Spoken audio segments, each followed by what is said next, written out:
Sebab apa mak dibesarkan keluarga Bugis?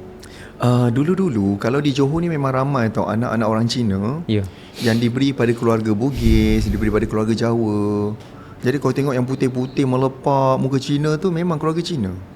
Tapi dibesarkan oleh keluarga Bugis tau, untuk dibesarkan. Terpisah terus daripada keluarga Terpisah. tu? Saya pun tak tahu atuk Cina saya siapa.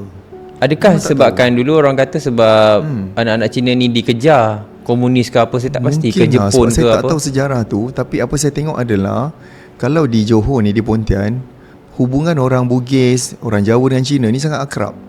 Dia rapat. Dia boleh sarapan sama, minum di kedai apa dia panggil kalau Cina ni?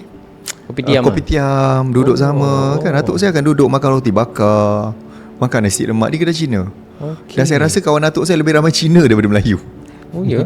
Dia sangat rapat. Kadang-kadang orang Cina datang ke atuk saya ni, memang ada banyak kebun, buat rumah sewa. Jadi kadang-kadang ada orang Cina datang pinjam duit. Dan atuk saya ni memang baik dengan kawan-kawan Cina. Kalau Cina-Cina tu cakap Melayu lah? Cakap Melayu. Okey. Sebab atuk saya Bugis. Dan saya membesar, saya melihat banyak contoh atuk saya lah. Sebab atuk saya ni memang berniaga. Dia ni ada kebun, rumah sewa. Dan atuk saya punya catatan, buku rekod dia adalah dalam bahasa Bugis, yang saya pun tak boleh nak baca. Mak saya boleh cakap Bugis, tapi mak saya tak boleh baca Bugis. Tulisan dia bentuk macam Tulisan dia agak halus-halus, macam tulisan India pun ada. Tapi semua rekod dia macam buku kira-kira accounting dia lah kan. Rumah sewa dia, hasil kelapa dia macam tu, semua dalam bahasa Bugis. Oh, Bugis ni dia ada bahasa yang bertulis. Ada bahasa dan ada tulisan. Dia macam melengkoi-lengkoi macam tulisan India. Jadi dulu kalau mak saya, atuk saya dulu kalau pergi haji kan naik kapal, kan berbulan-bulan lamanya kan. So dia akan kirim surat dalam bahasa Bugis. Dan mak saya akan dapat surat tu dan dia akan lari pergi rumah saudara yang boleh baca.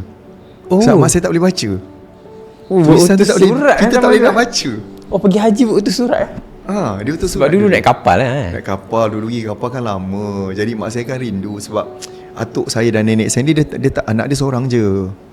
Jadi macam dia ambil mak saya ni sebagai anak angkat dia lah untuk dibesarkan. Tetapi dikahwinkan dengan anak saudara dia juga. Ayah saya ni adalah anak saudara kepada atuk dan nenek saya ni. Sebab nenek saya ni dia adik-beradik dia. Kira yang ni nenek saya yang Hajah Mariamah ni, yang membesarkan mak saya. Dia kahwinkan dengan Naimah ni. Naimah ni melahirkan ayah saya. Kalau ikutkan macam sepupu lah. Dekat-dekat lah. Dia kahwin dekat. Sebab dulu orang Bugis tak nak kahwin dengan orang Jawa. Tak boleh kahwin Melayu. Bugis mesti kahwin Bugis. Macam tu? Dulu tak boleh. Sekarang kita dah mix lah. Jadi wife saya orang Jawa.